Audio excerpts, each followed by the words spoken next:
Hey everyone, and welcome back to the channel. If you want to know how to navigate your way to the best deal on your new home, you've come to the right place. Today, I'm going to dive into tips for negotiating your home sale or purchase that you probably haven't heard before. Whether it's market-related advantages or landing agreements between the buyer and seller, or who the best person is to go to bat for you, I'm giving you the top 5 mistakes you do not want to make when negotiating and what to do instead.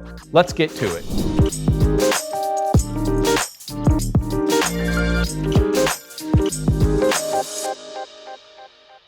Mistake number 1, don't make assumptions for what offers you should get or give without considering your local market and your house specifically. Here in Kansas City, it's true that some houses have started to sit a little longer on the market. What may have sold in the first weekend 2 years ago or even earlier this year could be sitting for up to 2 to 4 weeks. That said, there are still quite a few that are going under contract quickly, many with multiple offers being submitted. By the time you watch this video, that could have even changed more. So don't assume averages covering an entire metropolitan area will apply exactly to you. Your school district, your neighborhood, and even the features of your home all play a part, and each locality has its own ecosystem, so to speak. Take a look at what the most recent homes that are most similar to yours have sold for, or even just gone under contract and still pending in your neighborhood. Don't have a lot of options to compare? Well, open yourself up to the school district or the zip code or something that just makes more sense there. But this kind of comparison is tricky because every home is so unique. It's best done by a seasoned real estate agent who can look at your home objectively. If you want to learn more about how I price a home, I'll make sure that video is linked below.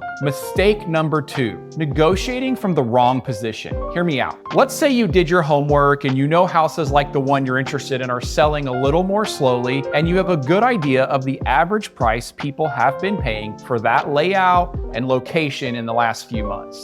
You know the list price is on the higher end of that scale and that there isn't a ton of demand right now or competition in that price range. You also know the house has been on the market for, let's say, a solid 3 weeks. You have more opportunity here to ask for things you want, like concessions from the seller for closing costs, discount off of their asking price, and repair work that needs to be done based on inspection findings and so on. You may be willing to buy the home without that stuff, but you're in a position where the seller might be willing to give you more so they can close the deal. That said, if you're trying to win a home in a market where the homes you're looking to be in are going under contract within like a week and have several other potential buyers vying for the same property, you're going to be fighting an uphill battle. Asking for things like seller concessions to cover closing costs, probably going to get a refusal from the seller when your competition is willing to waive inspections and pay a higher price. If you need the seller to cover some or all of your closing costs, for example, your best negotiating position is going to be on a home that's been on the market for longer than a week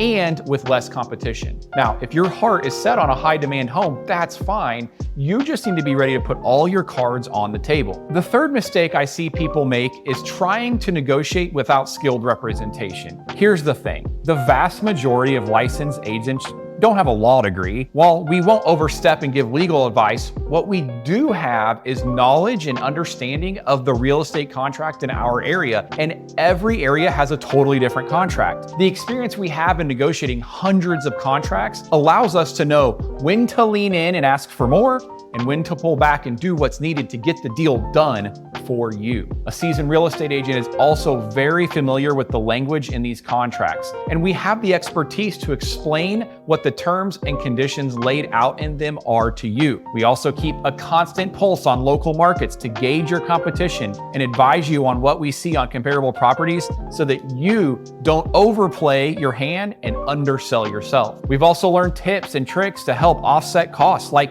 working with your lender to help offset closing costs or lowering your interest rate through points so you can afford a higher price point. We also have the advantage of seeing the transaction through an unbiased lens. Mistake number 4, getting too emotionally invested in negotiations. Now, this one is tricky and a huge reason why representation is crucial. Buying or selling a home is not only a big ticket item, but it's a huge life change. And depending on your financial circumstances or timeline, you can feel immense pressure to get a certain price for your family home or close as quickly as possible. The two biggest culprits are fear and pride. Either fear of not getting what you need from the transaction or feeling like you're being taken advantage of, and the pride of making sure you win. Trust me, I've seen it all, both ends of the spectrum, and a seasoned real estate agent can bring a level voice of reason to the discussion to help you take an unbiased look at the pros and cons of an offer to help you make the best decision without getting in your own way. Remember, we have expertise in your local market and in the contracts used. If you found your dream home and are up against multiple offers, you may be tempted to forgo inspections or offer your max price from the beginning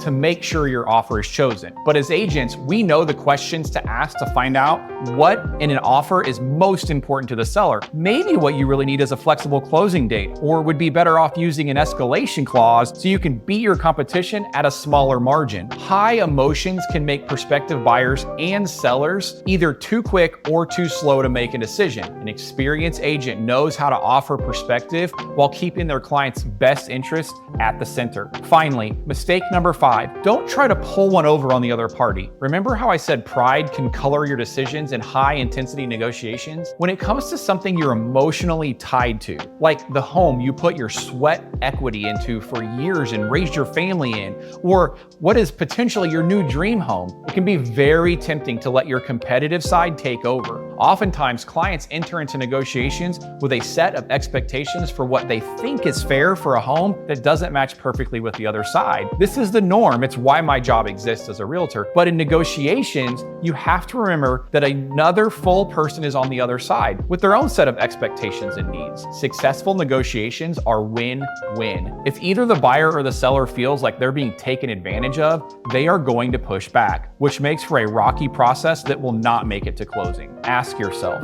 is giving them what they asked for going to help or hurt you in the bigger picture? Put your pride aside. Let's say a buyer is asking you to cover some of their closing costs, but you've put in the effort to update the home and make it move-in ready. The additional concession may seem like a big ask, but if your house has been sitting on the market for a while, would turning down the offer be in your best interest overall? If you can't cover the additional expense, maybe we can ask for a higher price so that you can help with those upfront costs to the buyer while still netting the same proceeds. See, win-win. It's important to work together for solutions that leave each party feeling like they were taken care of and got what they needed. Negotiations should be collaborative and solution-oriented, not just a competition to see who can get the most out of the other side. If you want to learn more about how to successfully negotiate in high-stakes situations, I highly recommend checking out Never Split the Difference by Chris Voss. Voss is a former hostage negotiator with the FBI who actually got his start as a Kansas City police officer. He dives deep into the skills and counterintuitive approaches to negotiating that can carry over into all aspects of your life, from negotiating salaries at your job to even buying or selling a home. You can get it on Amazon at the link below. And no, I don't get any commission if you use the link. I just genuinely think it's a good read. Of course, I will always recommend using a skilled real estate agent whose full-time job is to negotiate on your behalf.